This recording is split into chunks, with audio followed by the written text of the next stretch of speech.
хавдрын шалтгааныг бас ихсэгдэг папиллома вирус гэдэг ааш тэ хүний хөвгөлцөр вирус тэ нөгөө би энэ вакцины талаараа бол эерэг одоо үзэл бодолтой байдаг.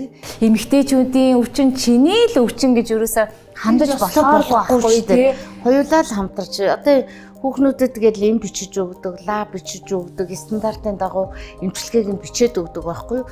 За энэ уудаг эмийг нөхөртөө уулгаарай. Энийг ингээд хоёулаа уувал хоёулаа эдгэрэн шүү гэд ингээд захиад хэлээд яана одоо манай нөхөрч уухгүй дээ гэд.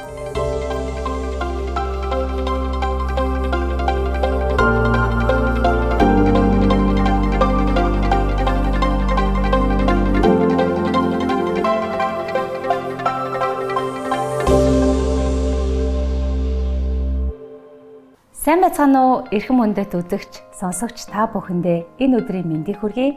Медкастын маань 4 дахь дугаар таны төлөө бид эмнэлгээс та бүхэнд хүрэхэд бэлэн болсон байна. За, өнөөдрийн манай зочноор 16,000 гаруй хүүхдийн хүүгийн ээж болсон эмэгтэйчүүдийн эмчээр энэ жил 47 дахь жилдээ ажиллаж байгаа Монгол Улсын ардын эмч клиникийн профессор, зөвлөх эмч, бүлтэн эмч маань оролцож байна. За сайн байна уу та? Сайхан хаварж иж байна уу? Сайн байна. Сайхан хаварж иж байна. За эмчээ 16,000 гаруй хүүхдийн хүүгийн ээж болсон гэж одоо та чинь одоо Монгол Улсын баг өндөр ээж ах нь шүү дээ, тийм ээ эмчээ? За ер нь олон хүүхдийн аргагүй өндөр ээж гэж хэлэхэд бас болно. 16,000 гаруй хүүхдийг их барьж авсан. Их барих эмэгтэйчүүдийн салбарт 47 дахь жилдээ ажиллаж байгаа. Одоо зөвлөх таны төлөө бид эмнэлгийн зөвлөх эмч хийж байгаа. Клиникийн 1-р амарч газар, одоогоор өргөн амарч газарт 46 жил ажилласан. Энгийн эмчээс эхлээд одоо дасгийн эрхлэгч, зөвлөх эмч хүртэл 46 жил ажилласан ийм одоо эмч хүн байна л да би. За зөв. Танд энэ мэрэгчлийг сонгоход яг юу нөлөөсөн бэ? Яагаад ер нь их барих эмэгтэйчүүдийн эмч болгоё гэсэн бэ? За энэ айгүй сонирхолтой асуудал байна. Би яагаад гэвэл би яг хөдөөний хүн, хөдөөний хүүхэд, бүр хөдөөний одоо мал дээр өссөн тийм малчин айлын хүүхэд. Манай аав ээж бол юу штэ Сүхбаатарын аймгийн Онгон сумынх, би өөрөө тэнд өссөн, төрсөн, өссөн, сургууль соёлоонд 10 жилийнхээ сургууль Тэрэл сумандаа төгссөн ийм хүн байгаа. Яагаад би эмч болсон бэ гэвэл их олон дүүтэй, 9 дүүтэй. Ээж маань эхний үедээ тэр үед чинь эмнэлэгт очиж төрөх нь бас ховор байлаа шүү дээ. Тэгээд гэртээ төрдөг байсан. Тэр үед л ёстой нэг ер нь хүн төрнө гэдэг нь ямар хэцүү, ямар зовлонтой, ээж маань яаж зовдгийм бэ гэдгийг бүр тийм жоохон хүүхд сургууль дараа хүүхдээс мөртлөөсөө мэдэрсэн. Тэгээд ер нь энэ олон дүүтэй тэгээд ийм хүн ер нь эмч болъё гэж бодсон. Тэгээ эмч болъё гэж бодож явснаа тэгээд дундуур нь ер нь их барих эмч болъё л гэж бодсон ерөөсөө. Энэ олон хүүхдийг их барьдаг их хүр хоёрыг одоо өвчин зовлонгүй одоо сайн сайхан салгаж их үр хоёрыг уулзуулдаг л эмч болох юмсэл гэсэн тийм бодлын үүднээс тэгээд их барих эмч болсон. Тийм энэ мэрэгчлэрээ одоо сургууль, курс одоо бүх л одоо явж болдог бүхэн сургууль курсын төгсөөд өнөөдөр хүртэл ажиллаж байгаа. Таны одоо яг нөгөө өөрийнхөө анх эмчээр байсан тий тэр үеэ дурсах юм бол тэгээд дээрэс нь таны тэр үед эмч байсан яг одоо бас ямар болсон тий энэ хоёрын бас нэг зааг ялгаанууд байгаа шүү дээ тий. Анх эхлээд би чинь эмч ороод энэ өргөн амарч газрын 50 жил болж байхад ирсэн. Тэгээд ирээд дарга намайг за чи ямар ч байсан одоо өнөөдөр 50 жил болж байхад ирлээ их одоо тийм аштайх өдөр ирж байна. Тийм учраас чи одоо шууд төрх өрөө ор гэсэн. Тэгээд би чинь хүн их барьж явах байтугай төрж байгааг ер нь цөөхөн харсан шүү дээ. Тэгээ одоо яг анх эмч болоод ирсэн чинь төрх өрөөнд аваачаа тавьдсан. Нөгөө улсууд маань баярын хуралдаа орцсон. Би тэнд нь үлдсэн. Тэгээд нэг ээж төрөх гэж байна. За яаж ээж байгаа л дүлмүл гэж байгаа нөгөө их баригч нараа дуурайж байгаа нэг юм төрүүлчихлээ. Тэгээд төрүүлчгээд л бас ойдл мойдл тавих гал юм шалгах гал ингээд гармаан чичрээд багж магжаа алдчих гээ сандраад ингээд байж итэл манай одоо жав багш гэж алдартай одоо Монголын алдартай сайхан багш маань Хөдөлмөрийн Баатар хүн шүү дээ. Зөвлөлт Хөдөлмөрийн Баатар болсон тэр багш маань орж ирээд энийг юм ч одоо ханаас ирсэн гар үлэнч нийлээгүйгээ тэгжсэн. Тэр үеэс эхлээд за ёстой нэр багшийнхаа нүдэнд ёстой муухай харагдахгүй энэ мэрэгжлийг жинхэнэ ёс орноор сурах хэрэгтэй юм байна гэдэг тийм одоо бодол төрөөд л одоо тэрнээс хойш ингээд 47 жил ярьж байгаа. Яста мундаг. Миний багтал үүс дэмж, бүлтэн эмч гэдэг хоёр нэр л байдаг байсан тий. Манай одоо хамаатны эгчнэр мэгчнэр ерөөсөө тэр хоёр эмчтэр л төрөх юм бол тэгэл бүх юм айдгаа авдартай хийсэн гэдэг шиг тий. Би нөгөө тэр үед жоохон байсан болохоор тэр ерөөсөө л ингэж хүүхэд төрүүлдэг эмч болвол хоёрхан л байд юм байна. Манай улсад гэдэг бодолтой байдаг гэсэн. Тэр үед чи олон сайхан эмчнэр байсан. Зөндөө миний багш нар, эмч нар тэр үеийн байдал одоогийн байдал хоёр үл эрсдэс ялгаатай шүү нэрээ. Тэр үед чинь тоног төхөөрөмж муутай.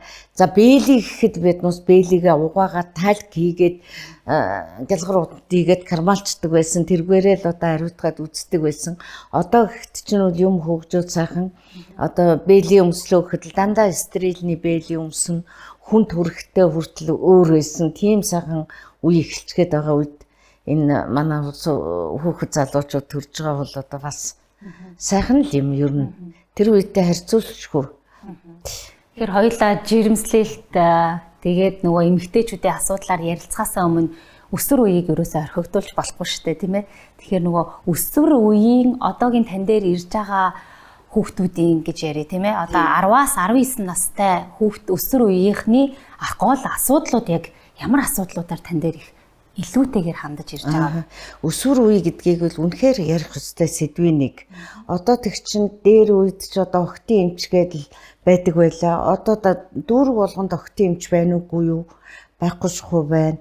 Тэгээд л одоо биднээс дээр ирдэг охтууд 10-аас одоо 19 насны охтууд ирдэг. Тэднэрт бол өчүүхэн ч мэдлэг байхгүй хүүхэд тэглгүй яах вэ? Тэгээ ямар сандал 8 настай хүүхэд ирээд үзүүлсэн чинь орон дээр дэйхот харах гал гэвтүүлсэн чи ээж би төрөх гэж байгаа мó гэж асууж байсан тийм хөөхөн юу ч мэдэхгүй 12 13 настай хүүхдүүдийн төрөлд бас жирэмслэлт нэмэгдэх гээд байна.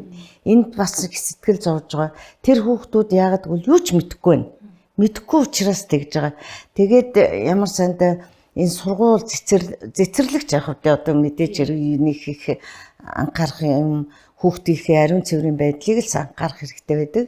Одоо ингээд сургуульд ороод ирэхээр нь одоо анатомийн хичээл ч юм уу одоо жирэмслэлт яагаад болдгийг те ер нь бэлгийн харьцаанд хизээ орох ёстой юм инээтрээ бүх юмыг одоо зааж сурах ёстой юм шиг санагддгийг. Тэр айгүй их орхигдож байна.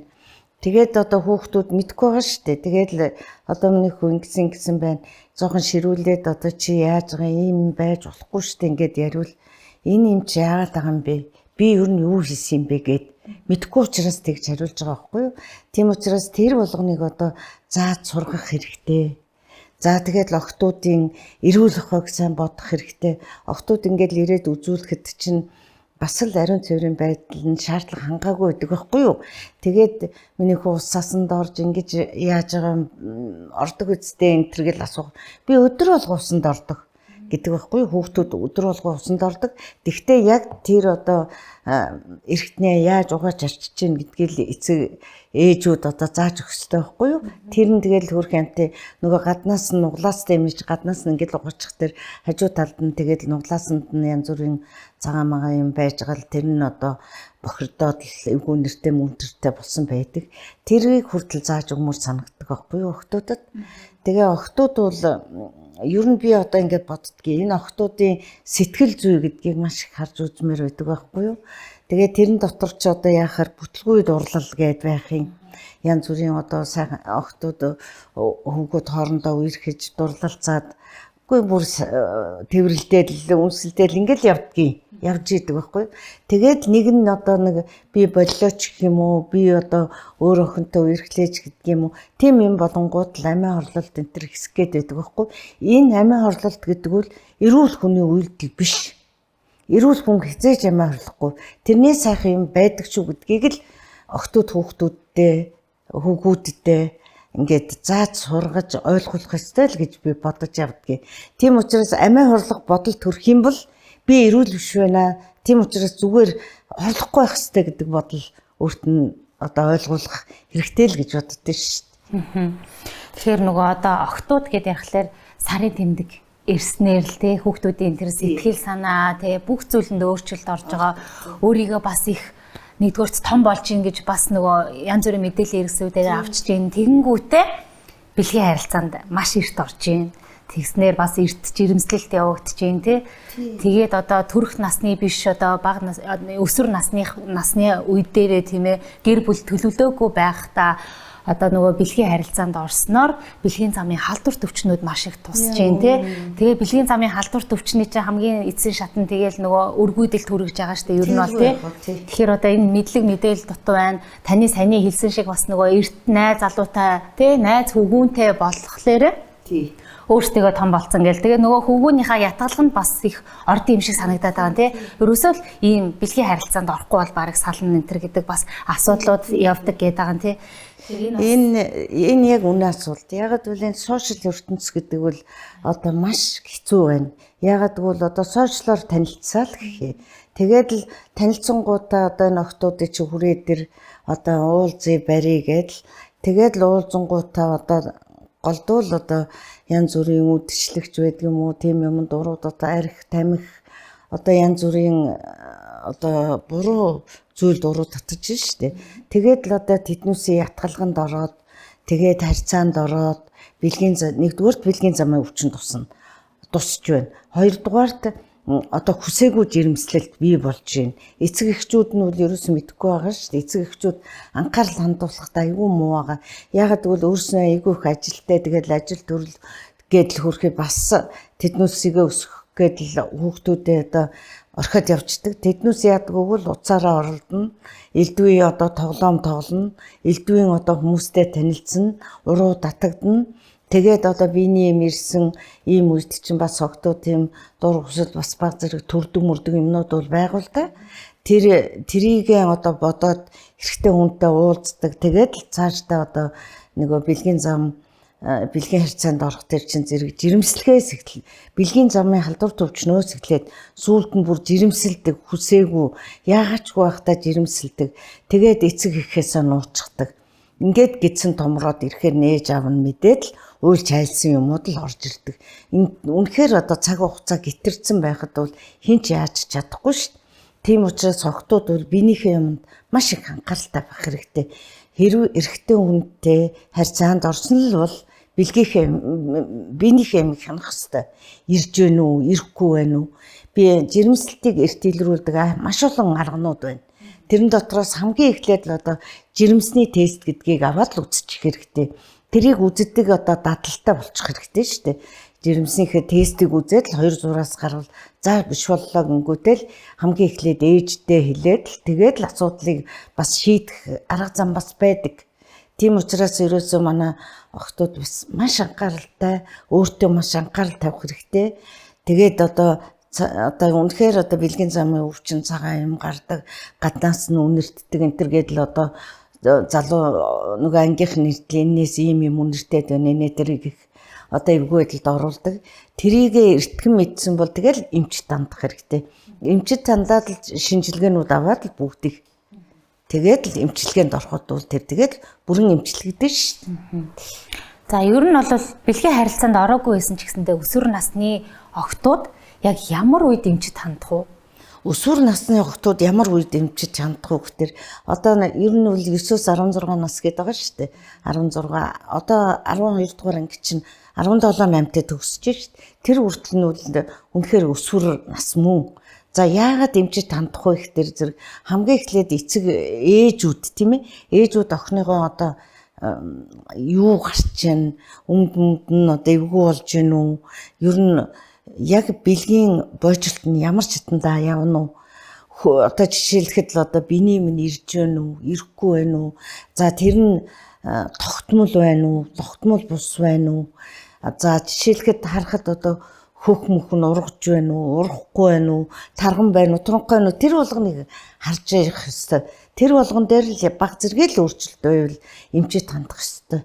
Тэгээ одоо охтууд их ханддаг юм л да миний хөх урахгүй ургахгүй байна. Манай ангийнхаа ургацсан байна гэд бас ханддаггүй. Энэ бол хүнийхээ онцлогоос болно шүү дээ. Хүнийхээ онцлогоос болно. Өндөр намаас болно, тарган тургаагаас болно. Тэгэл тэрэнд чинь хөрхэн зөвлөгөө өгч чинь би хүнээс гажууд байна гэсэн ойлголт байхгүй шүү дээ. Тэднээс ч өөрхөө өсч байж байгаа л хүүхдүүд. Үнэхээр гаж өөрчлөлт байвал тэгэл ээжтэй нэцэгтэй нийлээд одоо тэрийг бас тэр гаж өөрчлөлтийг засах эмчилгээ зөвлөгөө зөндөө байна. Тийм учраас ерөөсөө эмчид тандах маш чухал. Тийм байна. Охтуудын одоо энэ ер нь өсөглөн болсон энэ үйл явц угаасаа ингээд энэ 100-аа дагаад маш хурдтай байгаа шүү дээ. Тэгэхээр таны нөгөө анх эмч болж авах үеийн охтууд одоо охтуудын ялгаа нэлээх гардаг үстэй. Үнэхээр их ялгаатай байгаа. Биений юм хүртэл иртэж. Биений юм хүртэл одоо 8-9 наснаас эхлээд ирчихэж штэ. Охтууд чинь зарим нь айгүй сайхан биерхүү. Тэгэхээр тийм эрт ирэх нэмчээ ер нь зүгээр үү? Эрт ирэх нь бас биеийн божилтоос л хамаарна. Сайхан боожцсон хүүхдүүд эрт ирж болно. Тэгэл зарим хүүхдүүд чинь хөөрхөн надаас юм цусгараад байна. Байн ойл орж очичаад ээжтэй хэлж мэдхгүй нэг юмд урчсан юм уу гэдэл үзэл хөөрхөө тийм байдаг. Тэгэхээр зэрэг эрт ирэх бол нэг буруу биш. Тэгээд хожуу ирэх гэж бас байна. Биний юм нь ирэхгүй байна гэж байна. Бүр ирэхгүй ч тохиолдол байна. Гаж өгжөлтөө умаа савгүй тохиолдол ч байдаг. Тэрийг бас эрт илрүүлж бас эмчилгээ янз бүрийн арга тэрийг бас зааж өгөх тийм арганууд байдаг.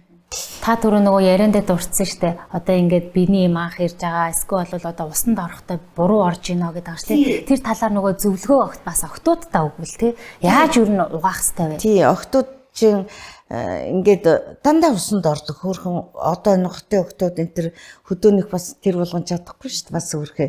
Тэгтээ усанд ордог. Усанд орохдоо яах вэ гэдэг ерөнхийдөө л нэг усаар ингээд угаадаг. Тэнд одоо нуглаас байдаг. Одоо их баг уруул гэж байна. Тэрний завсар нуглаас байдаг. Тэгтээ одоо охин хальсаа уртлан тэгж угаахгүй штэ. Тэр нуглаасуудыг угаахгүй болдгоо байхгүй юу?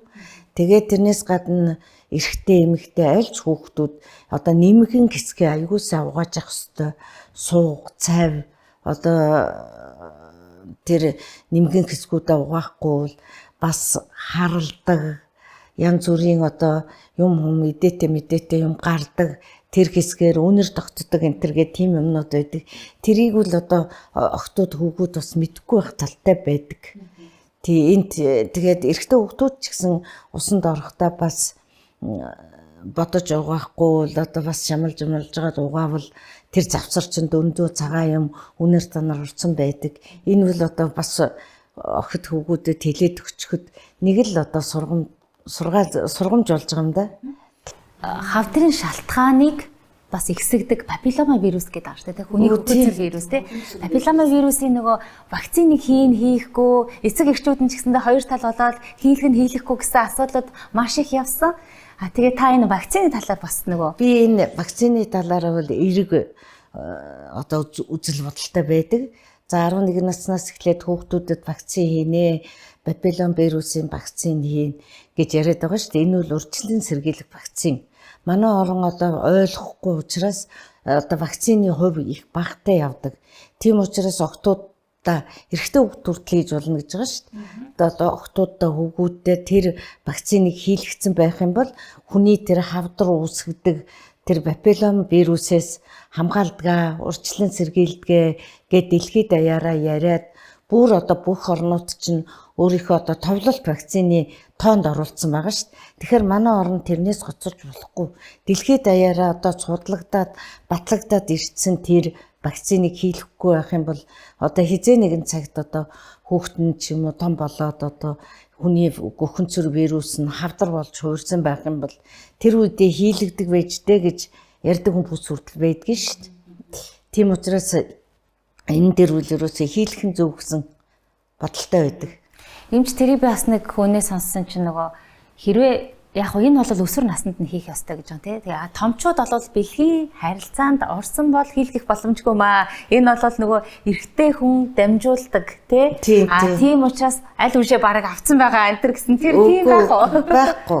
Хийлгэж болно гэж байгаа шүү дээ. Тэгээ өхөнцөр вирусыг чи одоо шинжилгээ аваад байгаа шүү дээ. Зөндөө шинжилгээ аваад байгаа. Шинжилгээнүүдээ аваад аль шатанда маш олон хэлбэр байдаг. Тэр хэлбэрийн аль шатанд нь байна уу гэдгийг тодорхойлуулад эрэгтэй эмэгтэй залуучууд хүүхэд гаргасан гаргаагүй хийлгэж болно гэж байгаа шүү дээ. Тийм онолтой байгаа. За тэгвэл бүгдээрээ вакцина хийлгэцгээе. Тийм ээ шүү. Аха. Одоо өсвөр наснаасаа л эрүүл мэндэд анхаарч, эрүүл байж гэмээр эрүүл ээж тийм ээ. Тэгээд эрүүл хүүхэд төрүүлнэ. Эрүүл хүүхэд төрүүллээ гэдэг чинь тэр гэр бүлийн бүх аз жаргалын үндэс юм аа тий. Тэрийг би бас хэлэх дуртай байдгийг. Ягаад гэвэл ер нь бол зарим манай охтууд одоо бас их сайн болсон шүү дээ. Ягаад гэвэл өөрийнх нь төлөө бас овоо анхаарал тавьдаг болсон. Тийм учраас одоо би жирэмслэх хүсэлтэй байгаа. Надад ямар нэгэн өөрчлөлт эмгэг байна уу? Би одоо жирэмсэн болоход бэлтгэл ямар байна? Бэлэн байна уу? Энтэр гэж асууж ирдгийг. Энэ бол маш зөв ойлголт. Тэгээ цаашдаа одоо бас ганцхан ээж биш. Ганцхан эрүүл ихэхээс эрүүл хүүхэд төрнө гэж болохгүй. Эрүүл эцгээс эрүүл эцэг их хоёроос хоёулангаас нь л одоо эрүүл байж ижил эрүүл хүүхэд гарна. Аав нь одоо янз бүрийн бэлгийн зам өвчтэй ч юм уу, тэмбүүтэй ч юм уу, дохтой ч юм уу байх юм бол тэр хүүхдэд бас салдуурлах боломж байгаа. Тий. Дандаа нөгөө эмэгтэйчүүдийн эмч рүү яваад байгаа тий. За эрэгтэйчүүд ямар сандаа зарим тэгдэг шүү дээ. Эрэгтэй хүн гэж нөгөө тал нь байж ах чинь эрэгтэйчүүдийн эмнэлэг яасан цөөхөн юм бэ? Одоо ч бас бий болоод байгаа. Хуучин бол бүр байдггүйсэн шүү дээ. Ямар сандаа над нар хүртэл нэг хүн ирээд та одоо ямар сони хүн бэ?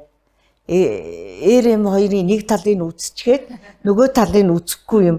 Эн чинь та үзэх ёстой үстэй энэ гэж хүртэл хэлжсэн. Тэр бас зөв асуулт байгаа байхгүй юу? Та тэгэхээр олон жил яг эмэгтэйчүүд ээж нартай ингээд ажиллаж исэн хүний хувьд яг огтод зөвлөгөө өгөөч 3 ширхэг хамгийн одоо best зөвлөгөө гэвэл 3 ширхэг ямар зөвлөгөө өгөх вэ? За охтуудаа би болох дээр одоо охин болж төрсөн ирээдүйд ээж болно. Ийм одоо сайхан охтууд гэр бүлтэйгээ ээжтэйгээ одоо сургуультайгаа маш сайн харьцаатай байж эмчтэйгээ харьцаатай байж өөрийгөө эрүүл байна уу, өвчтэй байна уу, бэлгийн бойжилт нь зөв байна уу, буруу байна уу бүгдийг мэдэх хэрэгтэй гэдгийг. Тийм учраас эрүүл мэндэд анхаар ижээ мэжээтэйгээ ичид зовлтгүй ярьж найзын шиг бай гэж би үргэлжлэдэг. Тэгээд эрүүл ах уу, эрүүл байх юм бол одоо тэр эрүүл өсөж байж юм бол тэгэл эрүүл ээж болно шүү дээ, ээж болно шүү дээ. Тийм учраас энийг л үргэлжлэдэг. Тэгээд бэлгийн одоо божилтынхаа үед дэндүү одоо тийм замбраагүй тийм байдлыг л битгий гаргаасай л гэж боддгийг. Өөрсдийгөө хүлээж байж насан турээрээ охтууд минь те насан туржээж одоо ээж болоорой. Гэр бүлийн сайхан зохиож ээж болоорой л гэж хэлмээр байдгийг. Тэгээд одоо жирэмслэх нас бол 19-с дээш өстэй тийм чи? Дээш 19-с дээш. Одоо бүр 21-с дээш гэж яриад байгаа шүү дээ. Ер нь бол жирэмслэх нас гэдэг чинь жирэмслэх нас гэдэг чинь бас орчин ахуй, эдийн засаг бүх юм чинь бол орно шүү дээ. Тэгэхгүй одоо яагаачгүй одоо эцэггүй хүүхэд гаргаа тий яагаачгүй тийм ээж болчих юм бол бас хэцүү шүү дээ. Тийм учраас гэр бүлээ сайхан зохиогоод зөв төлөвлөөд тэгээ хүүхдээ гаргавал охтууд тэрийг одооноос өөрснөө шингээж авах хэрэгтэй л гэж бод. Тэгэхээр одоо жирэмслэхээр төлөвлөж байгаа ингээд эрэгтэй эмэгтэй хүмүүст гэж яри тий. Тэр хүмүүс одоо ер нь хамгийн анхан шатны бэлтгэл юу хийх ёстой вэ? Одоо жишээхэнд бид нэг юм байдаг ш нь поли үрчил эхнэр нөхөр хоёр 3 сар уучруулаас дэжгүй байдаг энэ төр гэх тэр зөв. Тэр бид нар ер нь ээж аа болоход яг ямар зүйлүүдийг бэлтгэх ер нь нэгдүгээр тэрүүл байх хэрэгтэй тий. Бие эрхтний салаас бүх талаас ганцхан эмэгтэйчүүдийн өвчлөл биш.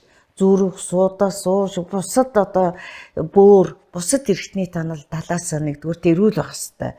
За хоёрдугаарт болохоор хүүхэд төрүүлэх гэж байгаа юм чинь те төлөвлөх ёстой. Би одоо төлөвлөөгүй жирэмсэн гээд л одоо үр хөндүүлэх ч юм уу те шийдвүүлэх гээд л одоо асуудлыг шийдвүүлэх гээд л явж идэг. Тэгэхээр зэрэг ямар ч байсан төлөвлөөд эрүүл зарвал байж ээж тэгээд ээж ав болоорой л гэж хэлмээр байдаг юм. Одооний хосууд их гоё юм гаргасан байлээ энэ. Тэр нь юу гэхлээр хоёулаа суух ч юм уу те хайрлаж дурлалтаа суух эсвэл бол хүүхдтэй болох. Одоо хамгийн эхлээд бие биенийхээ эрүүл мэндийн шинжилгээг харьяа гэж те. Бараг нөгөө бэлгийн харилцаанд орохосоо өмнө те. За чи тэгвэл шинжилгээ авчгийг аваад ирээ. Тэр бол бас айгүй дэжгүй юм байгаа байхгүй. Дэжгүй. Одоо би суух хүнээ ч гэсэн бас тийж үзвэл бас зүгээр байхгүй тий. Би эрүүл хүнтэй суух гэж байна уу? Эрүүл хүнээс эрүүл хүүхэд гарна тий. Тийм. Бас нэг тийм шинэ үеийн бас нэг тийм гарсан байлээ. Төлөвлөгөө зохиогоод гэрээ байгуулаад сууж байгаа шүү дээ. Одоо ингээд төдөө хүүхэд гарна шүү. Одоо тэгэн шүү. Төлөвлөгөө шууд утгаараа онцгүй юм шиг мөрдлөнгөөсөө бүр үнээр бүх хүмүүстэй хэрэгтэй байгаа байхгүй тий. Тэр бол тий. За ингээд бид нэр айгүй сайхнаар жирэмсэлчлээ тийм ээ чи. За тэгээд жирэмслэхэнгүүт одоо жирэмсэн ихэд нөхөр гэдэг хүний зүгээс бол анхаарал халамж те тэр хүнийг ингээд жирэмсэн болсон цагаас нь ахуулаад дэмжлэх тусламж нь маш их хэрэгтэй болдог те. Тэр шиг хэрэгтэй байхгүй. Ягаад гэвэл одоо жирэмсэн ээж чинь сэтгэл санаа, бие бялдар бүх юмд нь өөрчлөлт орж байгаа шүү дээ. Тийм учраас одоо эхнэрээ жирэмсэн болоод ингээд ааш зан нь өөрчлөгдөөд жоохон хуурцуулаад амархан уйлмтгай гомдомтгой болоод халамжлахгүй байх гэж эр нөхрөө одоо бас хараад ингээд байх тохиолдол зөндөө байна. Тийм байдаг ч угаасаа гормоны өөрчлөлтөнд ороод кино манон дээр гардаг ш. Манай ихнэр жирэмсэн болчиход гормоны өөрчлөлтөнд ороод ууртай байгаад байна гэдэг. Тэрийг дэвчиж, тэрийг одоо анхаарч одоо хоол унд ийдэг сайхан харьцаа тэр бүх юмнаас нь л одоо эрэгтэй хүн бол одоо хамгаалж хайрлаж байх ёстой. Ерөөсөө эмэгтэй хүнд бол маш их өөрчлөлт ордог. Эхлээд л хөхнөөс нь эхлээд л хөрхийг хөхнөөс нь эхлээд бүх үе бялдар өөрчлөлт орно. Хүүхэд томорхын хэрээр өвдөлт өөрчлөлт бас гарч ирнэ. Тэр болгонд эр нөхрийн тусламж, хайр халамж маш их хэрэгтэй байдаг. Тэгэл одоо саяхан нэг бас нэг юм дээр гарч ирсэн та чи ямар ганцаараа төрсөн юм уу? Айлын ихнэрүү төрөөд л идэг штэ. Чи босож ажил төрлөө хийлдээ энэ төр. Ганцаараа жирэмсэлсэн биш. Чи ганцаараа жирэмсэлсэн биш дээ. Тэгж болохгүй. Эмэгтэй хүн маш эмзэг байдаг.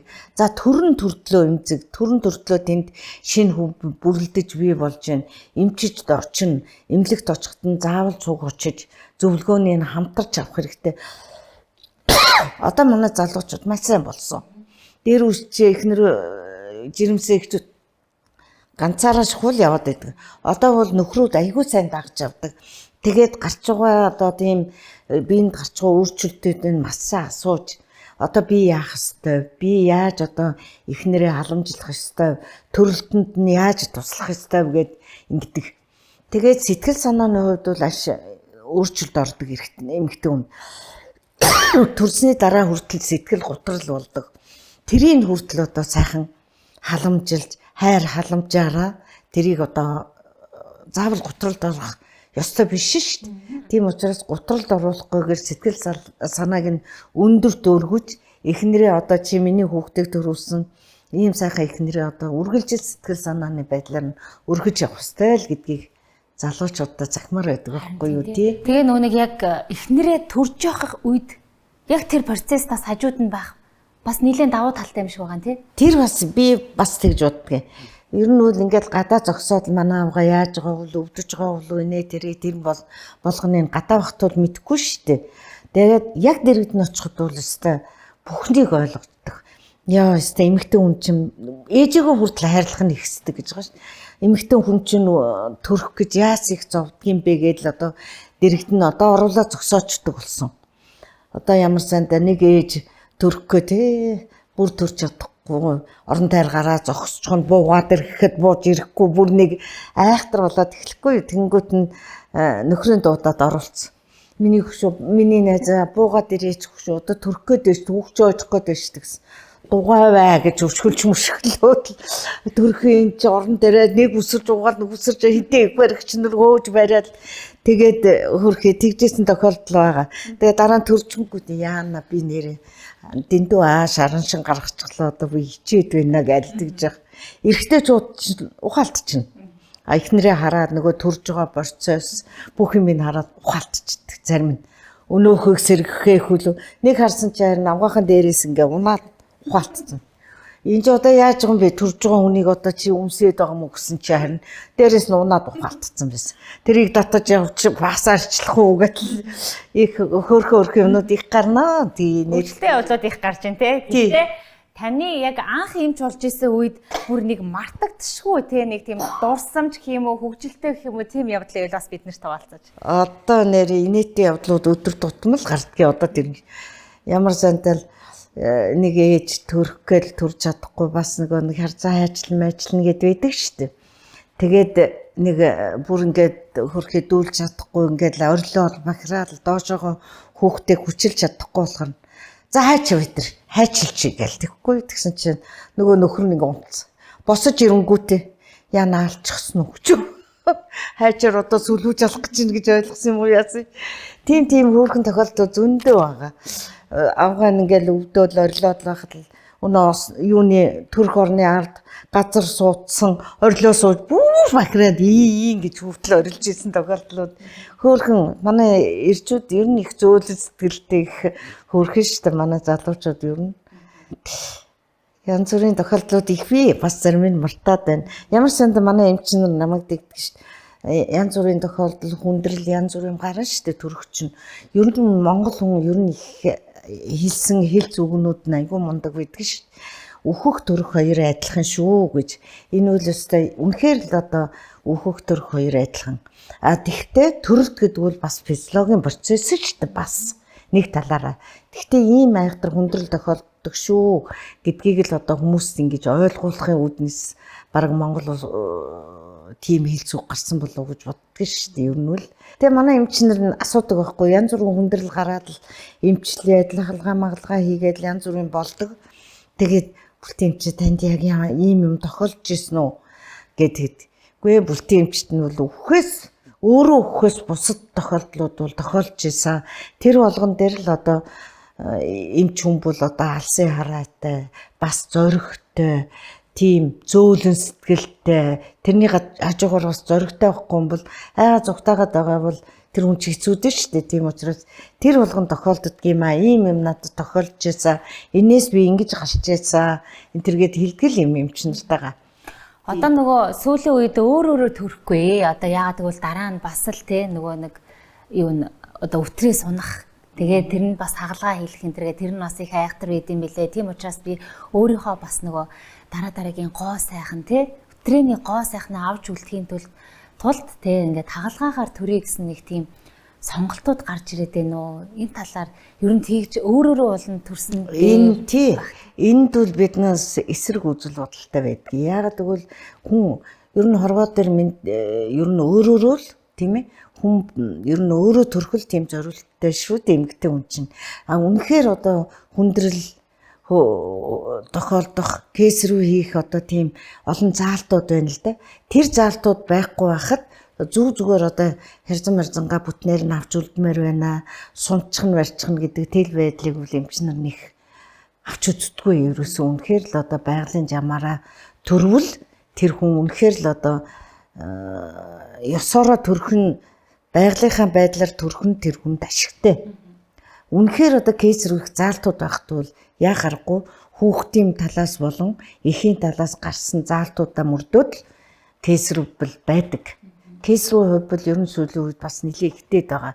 Манай ээжүүд яагаад кейс рүү ихтэйд байна вэ? Манай ээжүүд жирэмсэн болонгуудаа л одоо хөдөлгөөн багсгачдаг.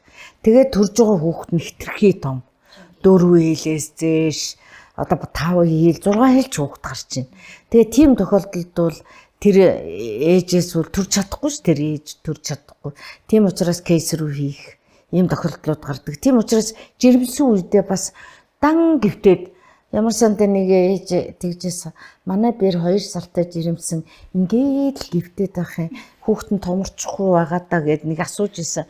Үнэхээр тэгж болохгүй. Яг одоо гимнастик хөдөлгөөн агаарт гарах тэр бүх юм хийх ёстой. Тэгхгүйгээр одоо зүгээр гівтээд сайхан хүүхэд гаргана гэж байхгүй. Тэрийг л одоо эхчүүд бас мэдчих л хэрэгтэй. Агаар усан сайн гарах хэрэгтэй. Одоо ч ингээд юу вэ штэ. Агарын бохирдол ихтэй байна. Хөрсний бохирдол ихтэй байна. Тийм учраас 100 боллоо сайхан одоо агаар цэвэрчлээ гэж бас хэлж болохгүй. Тэр дор хөрсний бохирдол гэж байна. Тэр нь бас агаар дэгдээд 100 ч гэсэн агарын бохирдол хөрсний бохирдол байдаг. Тийм учраас агаар усан сайн гарчих хэрэгтэй. Эрүүл агаар одоо эм гэж ярьдаг үстэй тий. Сүүлийн үед нөгөө өтрийний угаалга гэд тэд нар маш их олноороо гарч ийн л да. Одоо тэр нь ингээл ямар нэгэн бэлгийн харилцаанд орсны дараа эсвэл одоо тий гой үнэртэй байлгах энэ төр гэдэг нэг гоо сайхан талаасаа эмэгтэйчүүд айгүйх тий угаалгуудыг хийгээд байна. Ер нь тийм угаалганы гадны биетийн тийм гадны тийм шингэн зүйлсүүд ер нь хэрэгтэй юу? Ер нь баг миний сонсноор бол хамаагүй савнгарч угааж болдоггүй л гэдэг шүү дээ тий. Гадна талаа бол угаана. Аштайхан үнэртэй гой савн одоо бодисууд байна шүү дээ. Тэргээр бол угаана. А зүгээр дотор орчинггүй дандаа угааж өөрчилж болохгүй. Дотор орчин гэдэг чинь өөрийн одоо цаанаасаа биологийн зохицуулалттай орчин биш.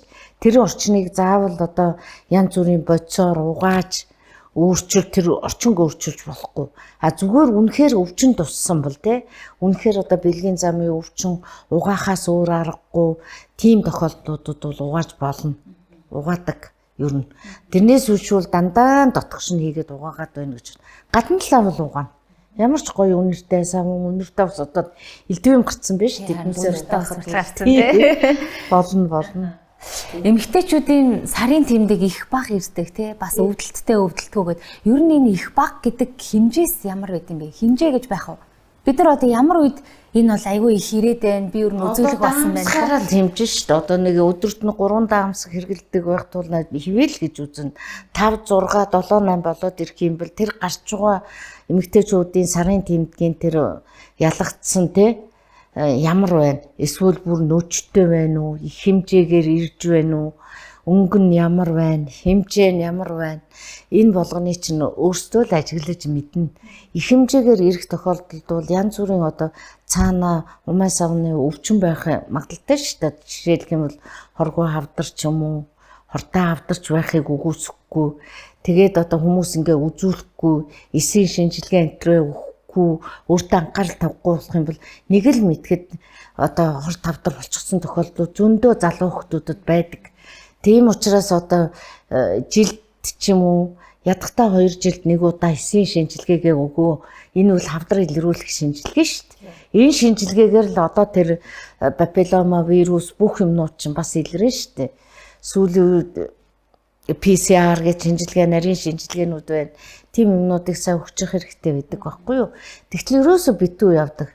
Зарим жирэмснээ ч үзүүлэхгүй, ганц ч үзүүлээгүй төрж байгаа тохиолдол хүртэл байна шүү дээ. Тэгэхээр зэрэг эмчийн хяналт гэдэг бол хамгаас чухал шүү те. Тэр гарч урж байгаа юмаа үзүүлэх хэрэгтэй. Одоо энэ олон сайхан эхонууд бий болчихсон. Одоо нүдэрээ бүр нүдэнд нь харагдтал одоо сайхан тэр судас шүрмэс тэнд байгаа хавдар хаван бүгдийг илрүүлээд өгч шít. Тийм учраас ерөөсөө эмчит хандхан чухал мэрэгжлийн эмчит лонгоё. Сүүлийн үед бас эмэгтэйчүүдэд нөгөө миом айгүй их тий.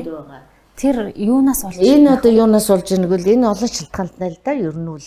Гэхдээ манай эмэгтэйчүүд нэг эхний нэг 2 хүүхэд гаргацгаад нэг ч юм хүүхэд гаргацгаад тэгэл төрөхгүй. Хүний эд эрхтэн хүний тэр умаас ав гэдэг чинь төрж өнгөрөх ёстой зориулттай эрхтэй шүү дээ. Тэрийг тэгээд гормоналны янз бүрийн юмар дарж дарангуулад тэгээд хүүхдээ гаргахгүй удах ч юм уу тий бас одоо гормон янз бүрийн өөрчлөлтүүдээс болно. Тэгээд миом айгүй их байгаа ер нь. Тэгээд ажиглаад байхад цөөхөн төрсөн улсууд л миом гэж одоо хоргоо хавдар шүү дээ. Умаа булчингийн хоргоо хавдар тэр чинь их байрал нь олон янз байдгийг. Хэрв дотгошоогоо одоо сав руугаа савныхаа дотор тал руу чиглэсэн байх юм бол цус алдаад явдаг. Тэгээд улсууд болохоор нэг юу яадаг вэ гэхээр зэрэг энэ миомтой болчихлоо гингүүтээ тэгээд эмчд очоод хандангуу зарим яг манай эмчнэр чинь зарим нь умайта наавна гэж хэлдэг. Одоо бол тэхгүй болсон. Одоо бол аль болох эргэтэн хадгалах тийм эмчилгээ хийх тийм шат руугаа орсон байгаа. Тийм учраас бараг л нас 50 настай ч гэсэн умайтайгаа үлднэ л гэх юм бол тэр үнэхээр хортой биш бол тэр үнэхээр хоргүй хавдар байх юм бол биднээс яаж иж байгаа л умай совын үлдээдэг. Ер нь сүүлийн үеийн одоо шинжлэх ухаан сүүлийн үеийн хөгжиж байгаа газрууд бол ер нь бол умайг авахгүй тал дээр л ер нь байдаг. Тэр нөө миомын сантиметраас хамаарч авахгүй эсвэл эмийн эмчилгээ гэж бас байгаад байна уу? Бага. Эмийн эмчилгээ, судас эмчилгээ янз бүрийн байгаа шүү дээ. Тэгээд яг л үзэж байгаа л авах уу одоо эд эрхтний дараад ойрхон шийдэх ч юм уу, цус алддаг ч юм уу, цус багталтанд ордог ч юм уу, тийм тохиолдлуудад бол үнэхээр месослын эмчилгээ хийх шаардлагатай үл хийдэг. Тэгтэл аль болох эргэтэн хадгалдаг. Месослыг хийх тийм юутай байгаа. Эмэгтэйчүүд ер нь цагаан юм их гарч байна. Тэ би одоо өрөвсөлттэй болчлоо гэл дур мэдээл нэг аптекаас ороод нэг лаа аваад хийчдэг тий. Тэр ер нь зөв үү? Тэр өстө буруу. Тэр ерөөсөө эмчит хандаад одоо мазокын шинжилгээ хамгийн наадлын хамгийн энгийн хамгийн хамтхан шинжилгээ байна шүү дээ. Тэрийг өгчих юм бол яг юу байна? Бэлгийн замын өвчин байна уу? Энгийн халдвар байна уу? Одоо цагаан юм гарах олон шалтгаанууд байна шүү дээ. Тийм байна уу? Муу өнцөр байна уу? Бэлгийн замын өвчин байна уу гэдгийг чинь тэн дээр гаргаад ирнэ. Тэрнийхээ дагуул эмчилгээ хийнэ өгөхөөсөр одоо лаб болгон юм болгон сайн биш шүү дээ. Яг одоо тохирсон өвчнөдөө сайн байна уу гэхээс тэгээд нэг аптекаар ороод тааж хийсэн эмчилгээ болтгүй ер нь үл. Одоо умаа үзүүний хор тавдрыг хоёлаа ярихгүй байхын арга байхгүй тий. Тэгэхээр энэнийг үүсгэж байгаа хамгийн гол шалтгаан гэх юм уу? Эсвэл Монгол улсад тий умаа үзүүний хор тавдраар өвчлөж байгаа хамгийн их шалтгаалаад байгаа нөлөөлөлд байгаа тэр хүчин зүйл нь яг юу вэ? Тий ер нь бол умаа үзүүний хор тавдар бол нэлээд одоо их байдаг шүү дээ. Би бол өөрөө яг хор тавдрын эмч биш. Тэгтээ хор тавдрыг илрүүлдэг эмч нарын нэг. Тийм учраас олон шалтгаанууд байдаг л да. Ер нь үрвсэлтэй удаа явах, бэлгийн замын өвчин, олон хавьдагч хүртэл ордог шүү дээ. Тэгээд одоо нөгөө вирусүүд байна. Папиллома вирус байна. Тэгээд папиллома вирус гэхтэл маш олон янзын типүүд байна. Тэгээд тэрний одоо хоруу чанарын тодорхойлдог янз бүрийн арганууд байна. Эрт илрүүлэх шаардлагатай. Тэрийг эрт илрүүлэхийн тулд юу чухал вэ гэвэл ерөөсөө л эсийн шинжилгээ. Эсийн шинжилгээ цаашлаад эдийн шинжилгээ. Тэгэл хор тавдрын урдэл байна уу? Яг хор тавдрын эхний үе шат байна уу? Тэрийг тодорхойлоод л ерөөсөө эмчид одоо цаашдаа яг ямар эмчилгээ хийх гэдэг төлөвлөгөө боловсруулдаг. Ер нь үлтий. Тань нөгөө вируснууд гэдээ ярьлаа тий. Тэнгүүд бас нэг элбэг тохиолдод байгаа herpes гэдэг нөгөө бэлгийн хомхоо гэдэг нь тий. Тэр вирусыг зарим эмчнэр болохоор угаасаа хүний биед байдаг дархлаа муутахаар гарч ирдэг гэдэг тий. Хэрэг одоо яг ер нь бол вирусууд чинь хүний биед бас байдаг вирус гэж байна шүү дээ. Тэгээд тэднээс нь болох тэр зэрэг яг ер нь хүний дархлаа муутах дээр вирусээр өвчлөх эдгээр чинь ханиад хүртэл вирусээр үүсгэгддэг шүү дээ. Тийм учраас энэ олон вирусууд чинь аль нь очиж одоо яаж хомхоо гэдэг үл тийм юу байхгүй юу? Ургацэг. Тэгээд хомхоо одоо долоож байгаатай адилхан вирусээр үүсгэгддэг. Тэгээд одоо би нэг одоо тохиолдолыг санаж байна. Хомхоо вирусээр өвдөөд тэр нь бүрийн юугаа хүртэн гуяа хүртэл томорсон тохиолдлууд байдаг. Тийм хүртэл тохиолдлууд байдаг. Биен дээрээ одоо ямар нэгэн өөрчлөлт альсан дээр ч гэсэн тийм өхний одоо хомхоо долооход ингээд нэг цэвэрвчдэг штэ. Тиймэрхүү юм бол бэлэг эргэнтэй бүр гараад эхэлждэг. Тэгээд тэр нь ингээд ус үзүм шиг үржээ томроод тэгээд зарим хүмүүсүүд охтууд залуучууд болохоор тэрнээсээ ичээд тэгээд янз бүрийн юм дүрхэж идгэх гээд оролдоод тэр чинь мэрэгжлийн дагуу эмчилгээ хийхгүй бол зүгээр тааж эмчлээд янз бүрийн цэнхэр ногоо юм дүрхээд энэ төр хөрхий залуучууд энэ төр тэгээд идэг тэр үл ямар ч үр дүнгүй хөхгүй заавал эмчиж яг вирусээр үүсгэх цомхоо мөн үү эсвэл бэлгийн замын өөр ямар нэгэн темпуяар юу ч гэдгийг дохмох өдөө юу ч юм гарсан байхыг үгүйсэхгүй ш. Тийм учраас заавал шинжилгээ өгч илрүүлж үйж л эмчилнэ. Тэрийг бол бүрэн нөгөө нэг С вирус устгадаг гэдэг шиг тэгэж устгадаг уу? Устгах шүү дээ. Одоо тэр чинь тэгээд л түлэлт өгөөд түлээд сайхан гоё эмчлээ зүг зүгээр улсууд бол би. Эмчээ тэгэхээр нөгөө нэг бэлгийн замын өвчлүүдийн дундаас тэмбүү гэж өвчин байдаг тий. Тэр өвчин ер нь бүрэн устдаг уу? Тэмбүүг эмчлэн шүү дээ. Бүрэн эмчлэн. Эмчлээд устгана. Гэхдээ тэмбүүгийн одоо тэр өвчлсөн хүнийг тэмбүүгийн сорил тавихад гарч ирээд л идэгий. Тэгэхээр насан туршдаа л одоо тэр хүнээс тийм тэмбүүгийн сорил гарна л гэсэн. Гэхдээ идэвхтэй биш, хүнд халдаахгүй тийм гардаг шүү гэдгийг бас хүмүүс мэдэх хэрэгтэй. Тэгэхгүй ингээд л за энэ ингээд тэмбүүгийн сорил нэмэх гарчлаа. Минийх зүгээр байхад ч ингээд хэрүүл маргаан элдв 7 одоо сууггүйдээ тулдаг байхгүй. Тэгтэл тэр нь идэхгүй. Тэгтээ илэрдэг шүү. Тэрийг дэндүү хэмзэглэж хүлээж аваарай л гэж хэлмээр.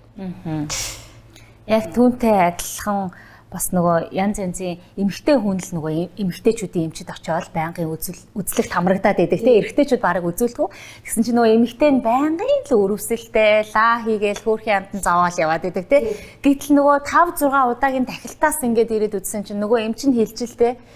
За чи нөхрөө нэг үзүүлээдгээ гэсэн чинь яг үнэн чанартай эхнэр нь биш нөгөө нөхөр нь вирус тээгч болж байгаа л хөөрхийн амтан ингээл гэдэг. Тэгснэ чи ямар юмнасаа ингээ өвчөө авчраад ингээл нөхрөө загнадаг те. Тэгэхээр эмэгтэйчүүдийн өвчин гэхээр л эмэгтэй хүний зовлон эмэгтэйчүүдийн өвчин чиний л өвчин гэж юусаа хандаж болохгүй те.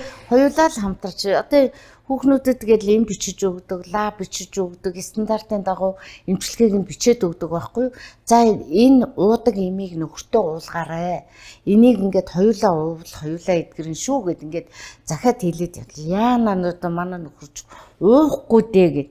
За танаа нөхөр уухгүй чи эдгэрхгүй шүү гэж хэлээд л явуулдаг. Тэгээд уух хэрэгтэй байхгүй юу?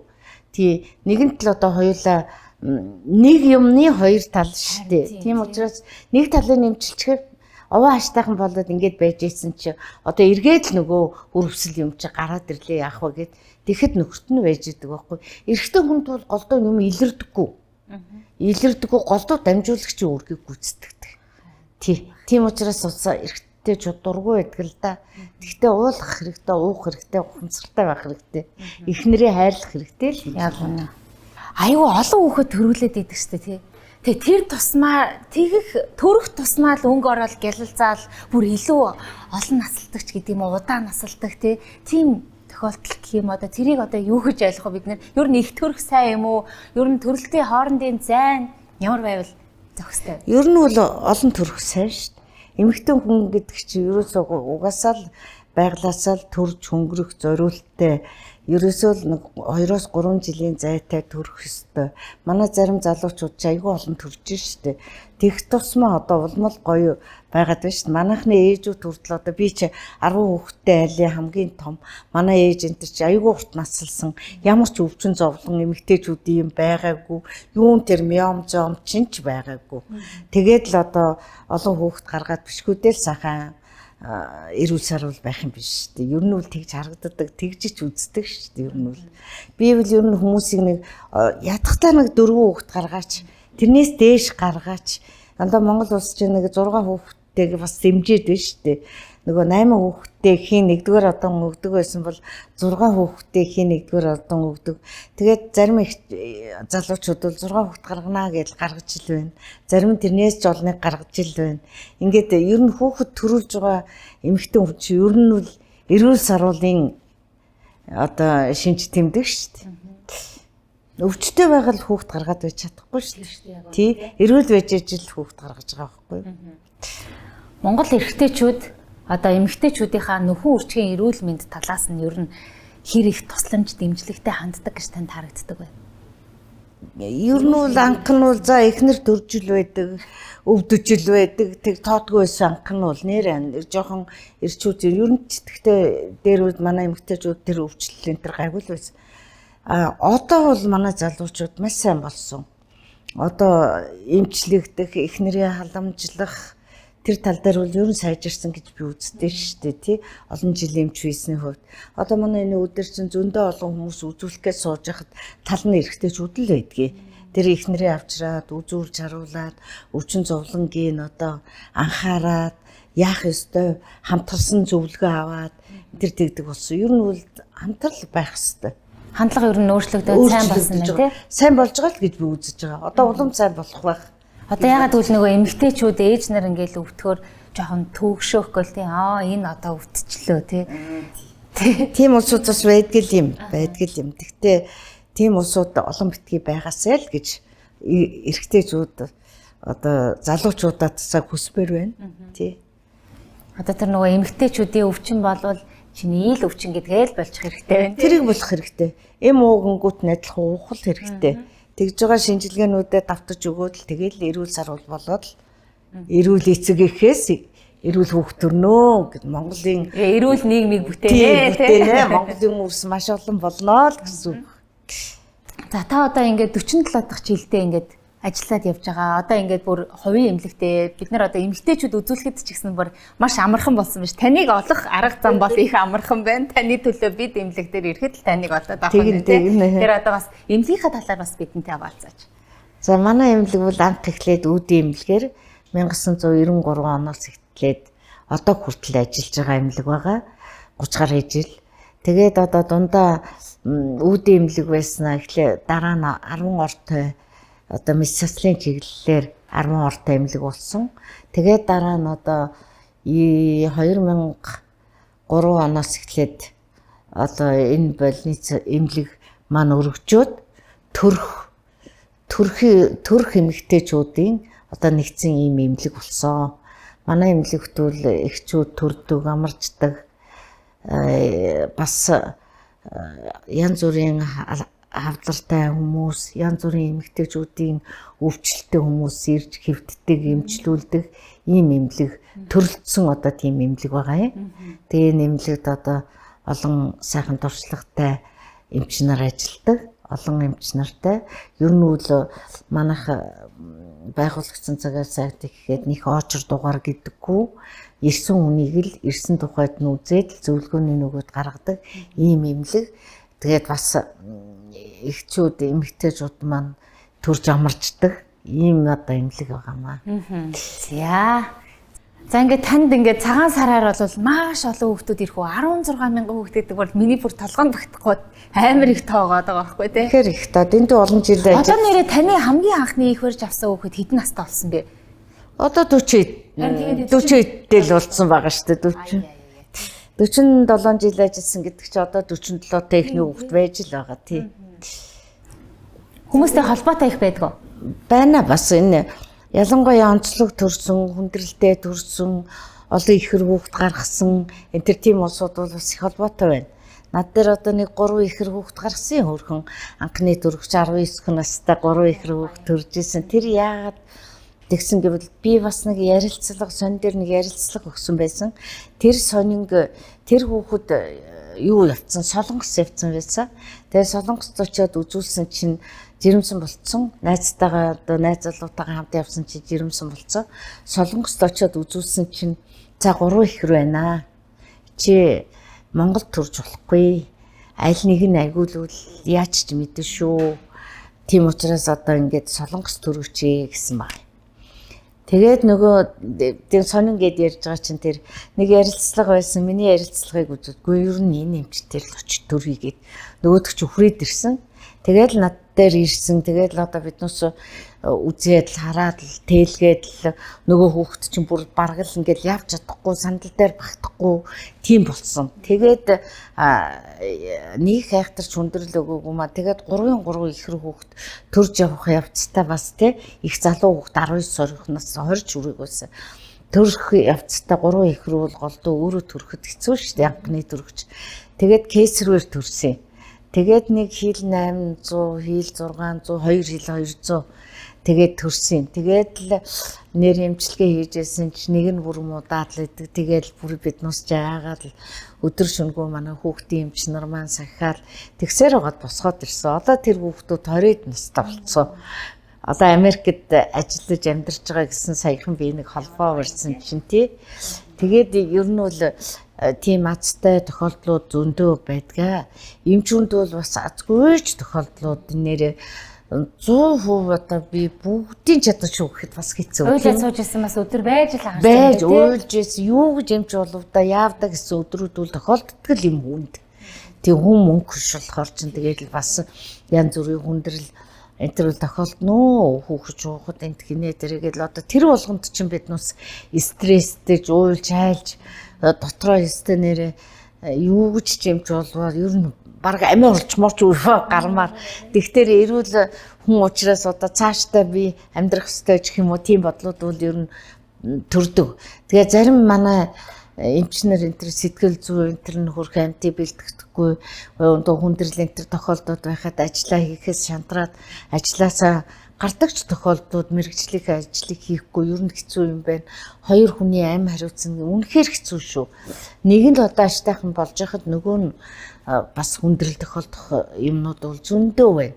Зүв зүгээр явж байгаа, сайхан эмчлүүлж байгаа, сайхан хяналтанд явж байгаад нэг ирсэн чи хүүхэд нь амьгүй болсон тохиолдлууд хүртэл байна. Тэр чинь одоо бас л нэр амар хүнд зохил төгдөг гэр бүлдээж тэр те эмчилжсэн эмч нартаж тэр үнэхээр одоо хүн тохиолдлууд их гардаг.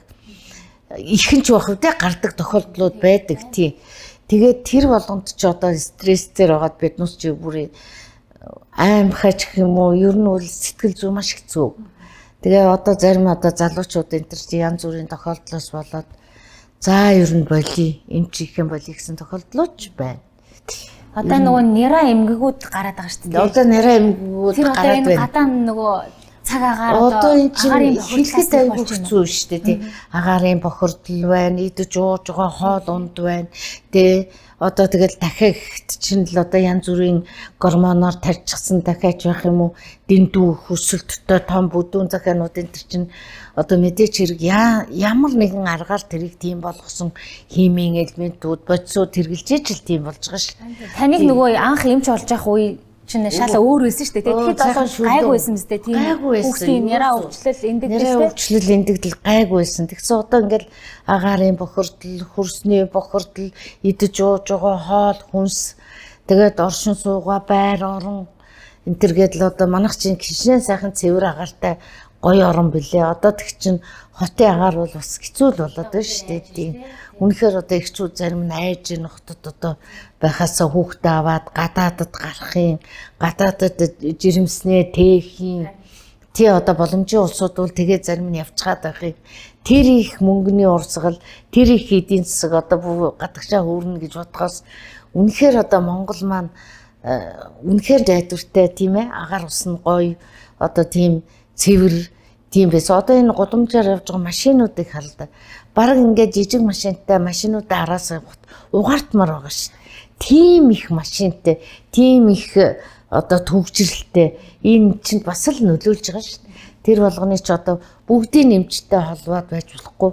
Яагаад гэвэл чи эмч одоо энэ манай хүүхдийг төрүүлж чадсангүй гэсэн хэл ам янз бүрийн юм бол их байна шүү дээ. Ерөөс үнэндээ эмч ихээс салширсан тохиолдлууд бол байна.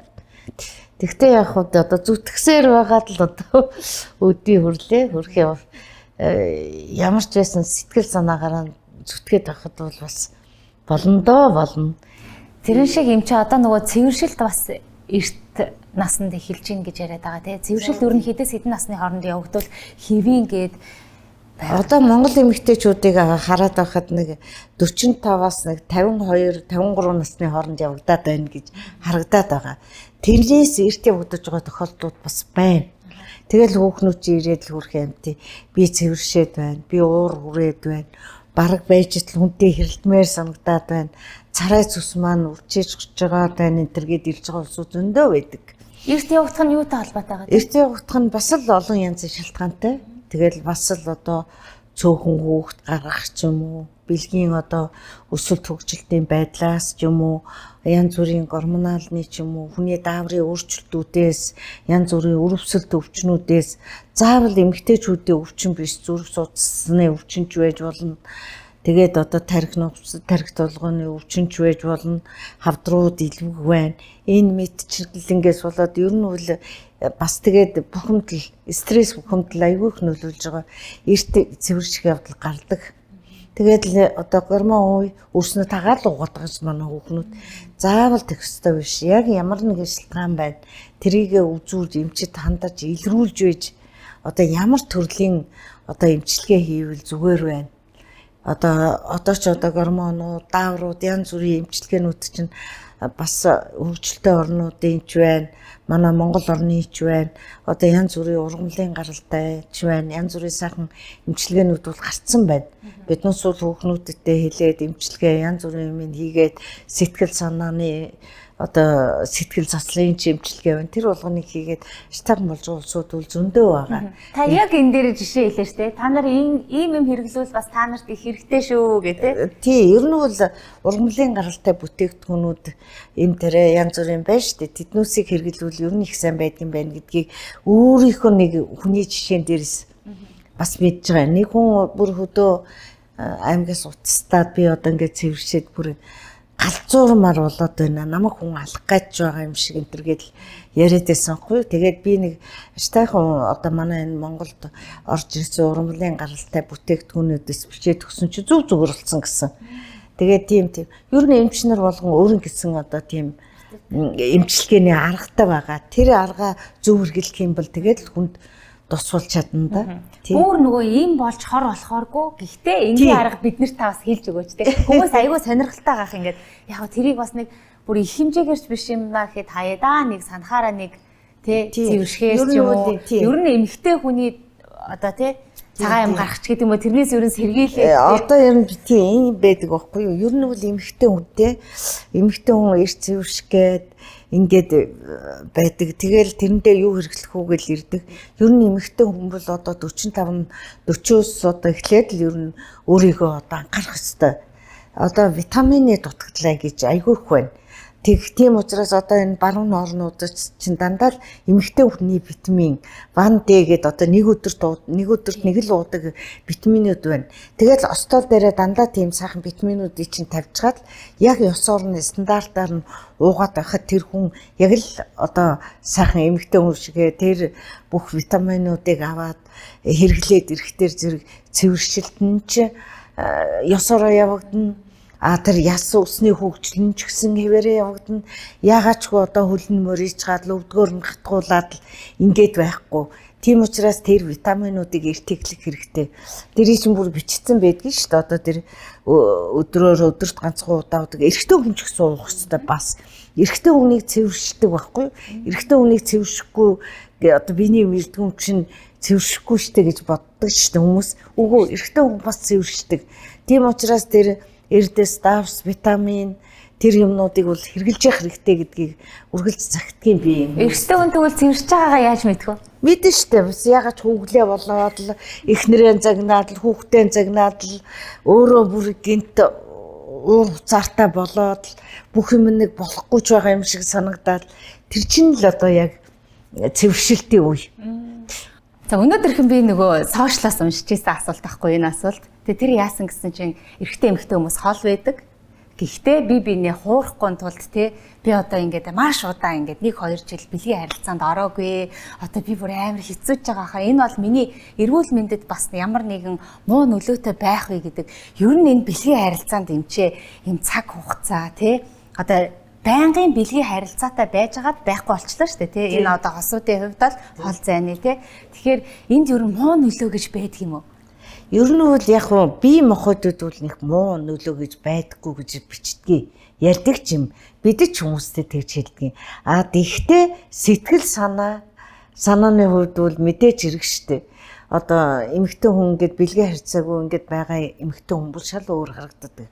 Орж ирээд ярьж барж байгаа. Яг л ингээд цэвэршиж байгаа юм шиг бас. Тэгээд үнэхээр одоо бэлгийн харьцаавал эмэгтэй одоо юунууд залуу эмэгтэйчүүд ч байна. Ер нь байх ёстой зүйл. Байхгүй болчих тэр зэрэг тэр хүн бол бас нэг стресст ороод үнэхээр одоо тэр бэлгийн харьцаа гүйдлийн хам шинж гэж бидгийг шүү дээ. Тэгэл тэрэнд чи одоо биднээс бас витаминуудаа зөвлөн ямар айл хөтгэлтэй биш үү тийм ээ. Тэгэл ямар ч байсан тэгэл эр нөхрийг битгий хол байлгаасай тий. Тэр сайхан бэлгийн одоо хөгжлийн үед нь тэр сайхан эмэгтэйчүүдийг эрчүүдийг хооронд нь хол байлгамааргүй л байгаа байхгүй юу? Ер нь Монгол ортын одоо бас нэг хэлцүүг байдаг шүү дээ. Би холдвол сэтгэл холддгоо гэдэг. Тийм учраас тийм битгий байлгаасаа л гэж боддгийг. Үнэхээр бол бас хэцүү эмэгтэй хүн бол хэцүү байдалд ордог шүү дээ. Тэгэл хүүгнүүд эрэхтэр бид нус витамины зааж өгнө. Е витамин өгнө. Бас тэгээд ингэхээр гайгүй болдог гэж сэтгэл зүйн эмчилгээнүүдийг зөндөө хэлдэг ярьдаг юм л да. Тийм учраас битгий л одоо бисийн хол байлгаасаа л гэж бодож байна. Инээдтэй. Инээдтэй эмчээ эсэргээрээ заяа ингээд ихтэн гэж байх юм уу? Одоо жишээлх нь эхнэр нөхөр хоёрын бэлгийн амьдрал харилцаа тий яг одоо бараг 7 хоногийн 7 өдөр гэх юм уу? Тийм байх хэрэгтэй юм уу? Ер нь ямар байвал ер нь эрүүл байх юм? Зарим нь болохоор айгүй их байх тусмаа хүн залууч нь энэ гэж бас тийм яриа байдаг. Тийм яриа ч яах вэ? Ер нь бол тэгтээ бэлгийн харилцаа энэ төр ихтэн багдана гэж байхгүй тий. Тэр хүн одоо гормоналны бүх юм хөгжилтэй ёсороо л байх юм бол ихтэйд байх юм байхгүй шүү дээ. Ер нь 7 хоног 7 удаа ч байсан байдг л гэдгийг шүү дээ. Ер нь үл тэрнээс үш ихтэйд болохоо байжээ, ихтэйд өвчин тусчээ, ихтэй тэгжээ гэсэн тохиолдлыг би мэдэхгүй л байна. Тий. Насны хувьд ч ихсэн нас хязгааргүй л гэдгийг шүү дээ. Ер нь үл тий. Одоо тэр барууны орнуудад бол тэр юунууд эмэгтэйчүүд, эрэгтэйчүүд энэ тийм бэлгийн тэр харьцаа энэ чинь үл ер нь үл 90-70 өгөөд тэгээд их сайн явагддаг юм билээ шүү дээ. Одоо 70-80-тай мөртөнгөөсөө найз залуу үнтэй тий. Насны хязгаар бол байхгүй байгаа байхгүй юу? Тэр тусмаа бараг өөртөө айгуу гой хөнгөн шиг юм болоо. Тий, тэр тусмаа одоо тэр бараг тарихтай сэтгэл зүйн хувьд ах тий. Сэтгэл зүйн хувьд бол одоо тийм байгаа шүү дээ. Сайн байгаа гэж байхгүй. Тэгээд л одоо манайхан чи баг гүөх гэдэл одоо 70 мал 80 хүрчиж юу вэ мүү вэ гэдэл тэгээд цаа чи бүр 70-80-тай хүмүүс бүр төрөөд ахад уу тий одоо тэгээд тэр жоохон зохиомлоор голдоод үрцэг ер нь тэглээч гисэн тий тийм ёс зүйн талаас л тийм байна да гэж боддог шүү дээ би. За эмчээ тэгэхээр хоёулангийнх нь ярилцлага бол ерөнхийдөө одоо өндөрлөх болж байна тий. Тэгэхээр бүгд хоёулаа жирэмсэн эмэгтэйчүүдтэй бас өгөх зөвлөгөө өгөв. За жирэмсэн эмэгтэйчүүдэд бол маш олон зөвлөгөө байна. Нэгдүгürt эрт хяналтанд орж бай. Эрт хяналтанд орсноор яг хөвгтэр зэрэг жирэмсэн эмэгтэйчүүд ургийн гажиг тийм ээ даавны өвчин бусад одоо талын өвчнүүдийг эртэлрүүлэхэд маш их ач холбогдолтой. Энэ үйл стандартын дагуу тэдэн сартай дөрвөн сартай гэд бүр хэсэг дүүргийн эмчнэр их барах эмэгтэйчүүдийн эмчнэр бүгд мэдэж байгаа. За энэ даавны шинжилгээ энтриг эрт өгөөгөөс болоод даавнтай хүүхэд төрөх явдал бас нэлээд тохиолддог шүү. Тийм учраас одоо тэр заасан шинжилгээнүүдийг өрөөсөө эмчийнхэн хяналтанд ороод эрт хяналтанд ороод заавал өгөх ёстой шүү гэдгийг хэлмээр байна. Тэгээд цаашдаа өөрийгөө маш сайн ажиглаж явах ёстой. Одоо даралтны хэсэг ч юм уу, нүдэн бүрлцэх ч юм уу, хавганах ч юм уу, шээс нь одоо ойрхон хүрэх ч юм уу, шээс нь гарахгүй болох ч юм уу, ийм тохиолдлуудад заавал эмчид хандах ёстой. За эмчид хандахаар яг хөвгтэр зэрэг нэг хожуу үеийн янз бүрийн хордлого бусад одоо дагалдах өвчнгүүдээс урьдчилан сэргийлдэг шүү. Тийм учраас заасан цаг заавал үзүүлж явах ёстой. Эмчийн хяналт гэдэг нь маш чухал гэдгийг л хэлмээр байдгийг. За тэгээд явж байтал чинь ураг нь өсөж байна уу, өсөхгүй байна гэдгийг бас мэдэхгүй их удсан тохиолдлууд энэ төр байдаг байхгүй юу? Амар хордлоготой байж яснаа гинт хордлохгүй болчлоо би. Айгуу сайхан болцсон. Одоо жирэмсэн маань хэвийн тэгдэж байгаа гэд ингээд явж идэл чинь гинтгэн нэг өдөр ирээд үзэхэд ураг нь аль хэдийнэ одоо өсөлтгүй болчихсон, өсөлтөнд зогссон энэ төр тохиолдлууд гардаг. Тийм учраас одоо энэ орчин үед энэ ээхон шинжилгээ одоо бусад одоо дагалдах шинжилгээнүүд маш сайн хөгжсөн ийм цагт бол ерөөсөө эмчийнхээ хяналтанд заасан цагт нь ирж үзүүлээд байжээ. За хожуу хугацаанд яадаг вэ гэхээр хожуу хугацаанд би одоо нэг бас нэг харамсалтай тохиолдлыг айгүй мэдэж байна. Яагаад гэвэл ингээд нэлээд хожуу хугацаанд даралтны ихсээд гэртээ толгой нь өвдөөд нойр нь хүрэхгүй ингээд байхад гэр бүлийнхээ хүнээр толгоогоо баяруулад тэгээд л одоо хөл гараан баяруулаад тэгээд унтуулах гэдэл хүрхэ нэг гэр бүлийн хүн янз бүрийн аргаар л үздэг. Тэгтэл харагддаг өчгсөн. Тэгээд одоо айхтар тохиолддог энэ төр тохиолдлууд байна. Тийм учраас одоо толгой өвдөх, дотор эвгүй болох, хавгнах, шээсэн, баг гарах одоо энэ юун дээр нь өрн дээр нь өвднө гэж ярина да. Одоо энэ дээр нь өвдөх энэ тохиолдлуудаа маш аюултай шинж тэмдэг. Тийм учраас ийм тохиолдлуудад ерөөсөө гэртээ одоо удаан хугацаагаар байж болохгүй. Хамгийн одоо түрүүнд эмч тандах шаардлагатай. Тэгээд бүх шинжилгээгээ үзээд л за энэ хүнийг цааш нь тээлгэх боломж байна уу? Боломжгүй байна уу? Бүр ураг таслах хүртэл хэмжээнд төрсэн байдгийг шүү дээ. Янз бүрийн өвчин хүндрээд. Тийм учраас ерөөсөө эмчийн хяналтнаас бол хизээж гарч болохгүй. Яагаад гэвэл нэг эмч үзээд эхний ээлжинд дараах одоо тэр шинж тэмдгийг илрүүлэг өнгөрцөн байж болох юм. Дараагийн удаа эрэхт нь нөгөө шинж тэмдэг нь бүр даамжирсан газар авцсан байх юм бол тэр дор нь арга хэмжээ авах хэрэгтэй байхгүй юу? Тийм учраас энэ төрөлтийн процесс гэдэг бол дандаа физиологи биш шүү. Эмчийн хяналтыг бол маш анхаарах хэрэгтэй шүү гэдгийг л хэлмээр байдаг байхгүй юу? Бас нөгөө эмчээ үрийн сувга боолгосон хүмүүс бас байгаад идэх те. Тэр одоо ямар үр дагавартай вэ сүлд нь? Өөрт нь бол ямар ч үр дагавар байхгүй.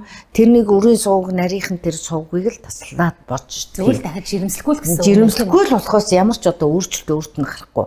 А тэгтээ одоо сүүлийн үед одоо үрийн сувгаа боолгож байгаа залуудаа хит залуудаа боолгох центр улсууд одоо залгуулдаг тохиолдлууд байдаг.